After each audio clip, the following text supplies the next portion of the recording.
आप सबको मेरा नमस्कार। आपने रैदास के दोनों पद सीख लिए होंगे, तो चलो हम प्रश्नोत्तर सीख लेंगे। आइए पहला प्रश्न देख ले। प्रभु जी तुम घन बन हम मोरा, जैसे चितवत चंद चकोरा। इस पंक्ति का भाव स्पष्ट कीजिए। ये पंक्ति महान कवि रैदास जी से उनके द्वारा लिखी गई है। ये पंक्ति ईश्वर के प्रति कवि की अनन्य भक्ति, ग्रेट डिवोशन और पूर्ण समर्पण भावना, एंटायर डेडिकेशन दर्शाती है या दिखाती है। कवि रैदास जी कहते हैं कि यदि प्रभु या ईश्वर काले और घने बादल है तो, डार्क क्लाउड है तो, वे स्वयं जंगल में नाचने वाला मोर बन जाएंगे। जिस प्रकार मोर बादलों को देखकर खुश हो उड़ता है, उसी प्रकार प्रभु के दर्शन पाकर या प्रभु से मिलकर भक्त का मन प्रफुल्लित यानी आनंदित, खुश हो जाता है। वह खुशी से नाच उड़ने लगता है। कवि कल्पना के अनुसार चकोरा पक्षी चांद से अत्यधिक प्यार करता है। वे पलकें झपकाए बिना हमेशा चांद को देखता रहता है। उसी प्रकार, ये तो कवि कल्पना है, कवि की इमेजिनेशन है। उसी प्रकार भक्त अपने इष्ट देव, उनके प्रति भक्ति में डूब गए हैं। He involved in the devotional feelings. ये अनन्य समर्पण भावना है, अनकम्पेरेबल डेडिकेशन है। वे कहते हैं कि भक्त का अपने आराध्य देव के बिना कोई अस्तित्व नहीं होता। भक्त ईश्वर ईश्वर के साथ ही उनका कुछ गरिमा या कुछ भी प्रेस्टीज होता है।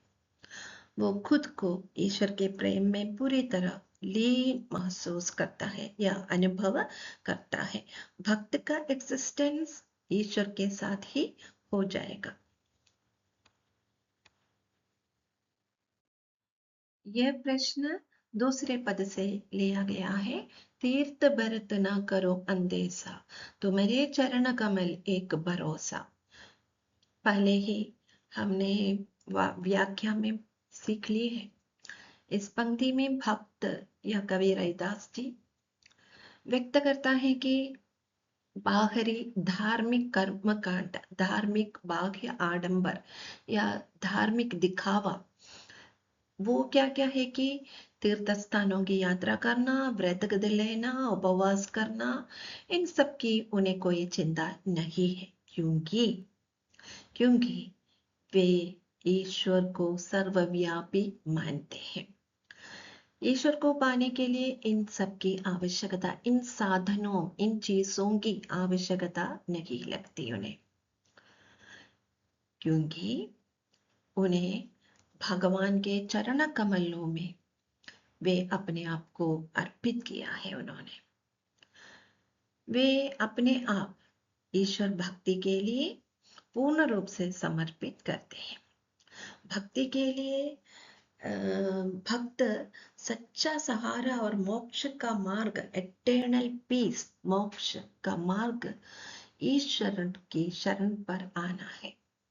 इसलिए वो सांसारिक साधनों की बजाय, सांसारिक साधन ये धार्मिक कर्मकांड, धार्मिक दिखावा, जो कुछ धर्म के नाम पर करते हैं, वो सब उनकी बजाय भगवान की भक्ति को ही सबसे श्रेष्ठ और पर्याप्त मानता है। ये आशय ये है कि, भाव यह है कि सच्ची भक्ति में भगवान की शरण ही सबसे बड़ा आधार, बेसमेंट है। भक्त अपने आप को भगवान के चरणों पर समर्पित करता है। भक्त भगवान को सर्वव्यापी या सबका ही व्याप्त मानता है। अगला प्रश्न यह है कि जो तुम तोरे राम, मैं नहीं तोरो। इस पंक्ति का भाव स्पष्ट कीजिए। कवि कहते हैं कि इस पंक्ति में अपने आराध्य के प्रति अनन्य प्रेम, पूर्ण समर्पण भावना, अटूट निष्ठा, इन सब के इंग्लिश मीनिंग भी दिए हैं, ये सभी व्यक्त करते हैं। वे कहते थे, हे प्रभु, यदि आप मुझसे अपना संबंध तोड़ ले तो मैं अपना संबंध आपसे नहीं तोड़ दूंगा। मैं हर वक्त आपके ही चरणों में अपने आप को समर्पित करता हूँ। इस पंक्ति के द्वारा कवि की भक्ति भावना उजागर यानी रिवील होती है। ईश्वर के प्रति निस्वार्थ प्रेम और समर्पण भावना दिखाते हैं। उनकी भक्ति सांसारिक लाभ पाने के लिए नहीं, सांसारिक शर्तों पर नहीं।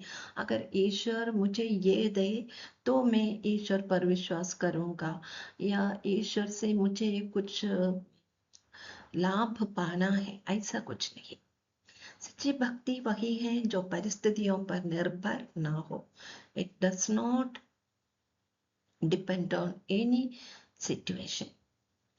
भक्त हर हाल में, हर सिचुएशन में, हर समय अपने भगवान से जुड़ा रहता है, कनेक्टेड टू हिज गॉड। दूसरी बात यह है कि अनन्य स्वामी और सेवक का संबंध इस पंक्ति में देख सकता है। भक्त भगवान का अटूट रिश्ता दिखाई देता है। रैदास का मानना है कि ईश्वर ही उनके सब कुछ है, इसलिए प्रभु से अलग होने का सवाल नहीं उठता। वो प्रभु से अलग होकर ना जी सकते। अटूट विश्वास भी और निष्ठा, डेडिकेशन भी दिखाता है। विश्वास यानी फेथ, ट्रस्ट इन गॉड। कभी कहते हैं कि यदि आप मुझसे अलग हो जाए, विमुख हो जाए, तब भी मैं आपकी शरणों में रहूंगा। उनका विश्वास इतना अडिग और अटूट है। अगला प्रश्न यह है कि रैदास तीर्थ यात्रा करने, व्रत लेने, उपवास लेने, इन सब के विरुद्ध है, मूर्ति पूजा के भी विरुद्ध है। फिर वे भक्ति का प्रमुख आधार किसको समझते हैं या किसको माना है? संत रैदास ने बाह्य आडंबर, बाह्य कर्मकांड जैसे तीर्थ स्थानों में जाकर प्रार्थना करना, व्रत लेना, ईश्वर को प्रसन्न कराने के लिए उपवास लेना, इन सब के विरोधी थे। इनको बिल्कुल न मानते थे। उन्होंने सच्ची श्रद्धा, रियल रेस्पेक्ट, रियल डेडिकेशन, निष्काम प्रेम, ह्यूमैनिटी और प्रभु के चरणों में अटूट विश्वास, अनब्रेकेबल ट्रस्ट, इन सबको भक्ति का प्रमुख आधार माना है उन्होंने। उनके अनुसार ईश्वर किसी विशेष स्थान या कर्मकांड में नहीं, किसी मंदिर मस्जिद में नहीं, किसी गिरजा घर में नहीं, बल्कि मन की शुद्धता, मन की पवित्रता में बसते हैं। और इसमें एक और प्रश्न पूछा गया है, आपके विचार से भक्ति के क्या क्या आधार हो सकते हैं? तो मेरे विचार से भक्ति का आधार ये है कि पूर्ण समर्पण भावना, अहंकार को छोड़कर ईश्वर के प्रति पूर्ण रूप से समर्पित करना सच्ची भक्ति है। मानवता और प्रेम, ह्यूमैनिटी, एक दूसरे के प्रति मानवता दिखाना, दूसरों के कल्याण के लिए काम करना, वो भी सच्ची भक्ति है। तीसरा, निष्काम भाव यानी सेल्फलेस फीलिंग्स, स्वार्थ के बिना, सेल्फिश ना होकर, फल की इच्छा किए बिना ईश्वर को स्मरण करना सच्ची भक्ति है। एक और बात है हृदय की पवित्रता, इनोसेंट हार्ट, मन वचन कर्म से शुद्ध व्यक्ति या अपने मन में शुद्धता बरतने वाला व्यक्ति, निष्कपट, क्रूकटनेस ना होकर दूसरों की सहायता करने वाला व्यक्ति, वो सब है भक्ति का महान आधार।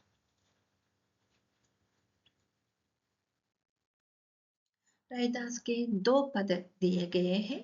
दोनों पदों में भक्त और आराध्य, आराध्य यानी इष्ट देव यानी भगवान के संबंध को किन किन प्रतीकों से, symbols and similes are used here, उसके बारे में बताइए।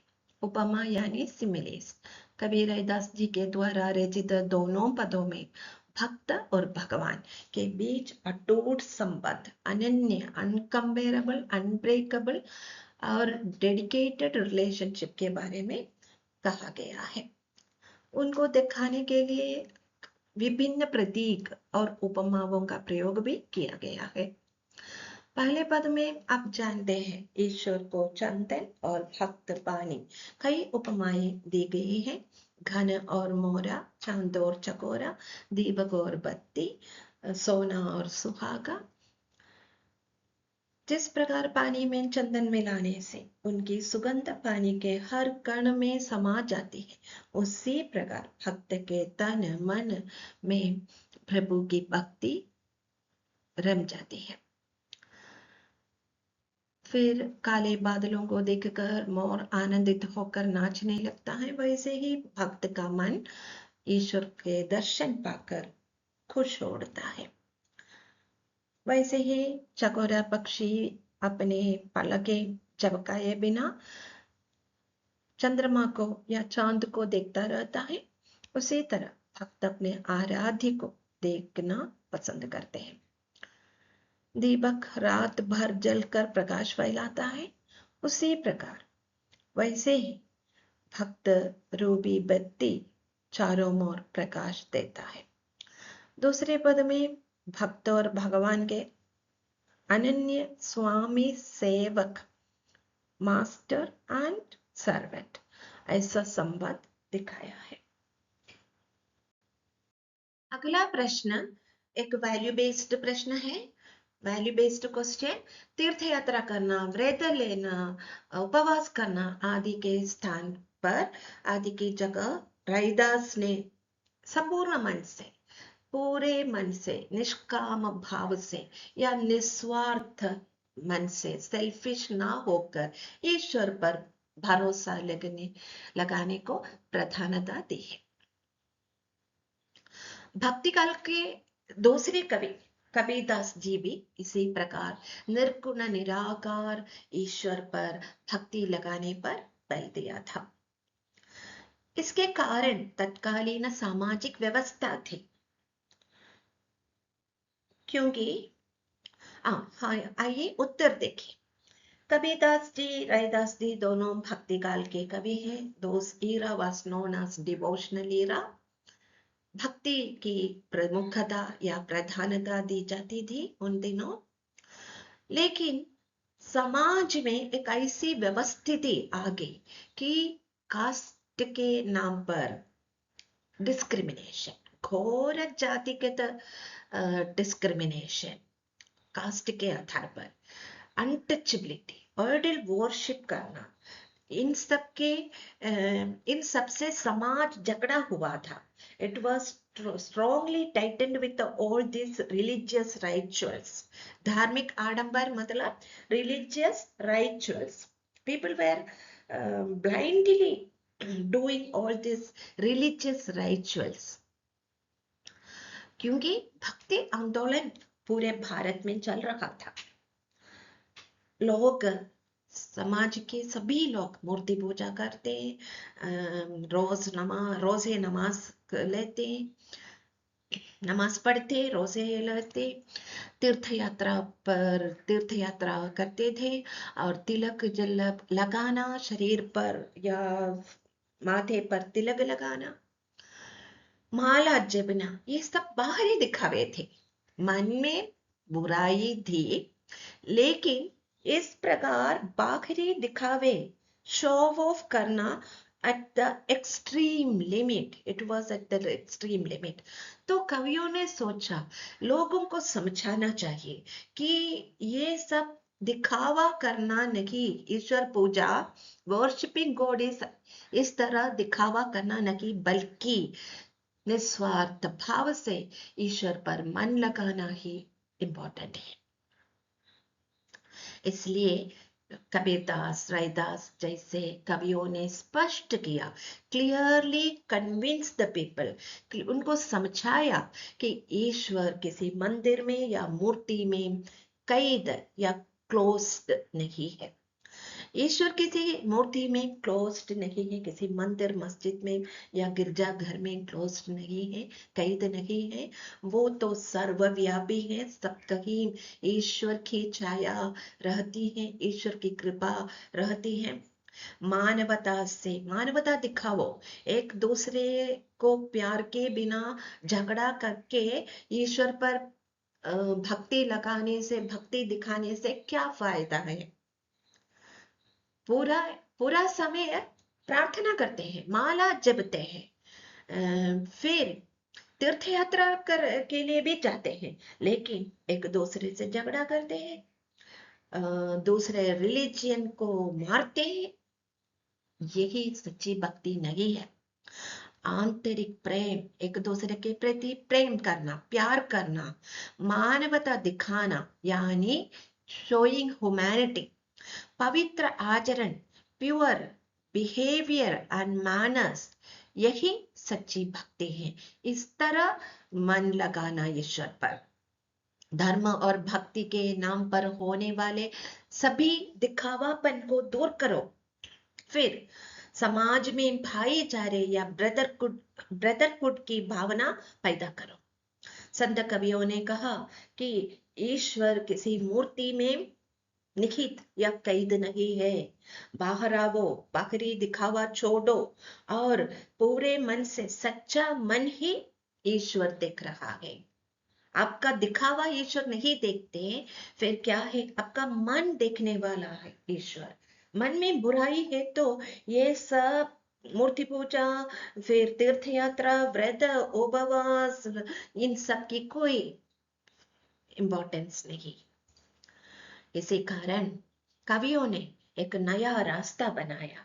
उन्होंने समाज में हिंदू मुसलमानों के बीच एकता लाने के लिए और मानवतावाद लाने के लिए इस तरह भाईचारे की स्थापना की।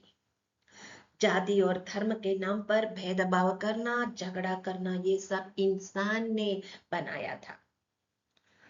और जाति के नाम पर, धर्म के नाम पर, कास्ट या रिलीजन के नाम पर झगड़ा करना बिल्कुल ठीक नहीं है। और रिलीजन के नाम पर राइचुअल्स करते हैं, बहुत सारे राइचुअल्स करते हैं, लेकिन दूसरे रिलीजन वाले को मारते भी हैं।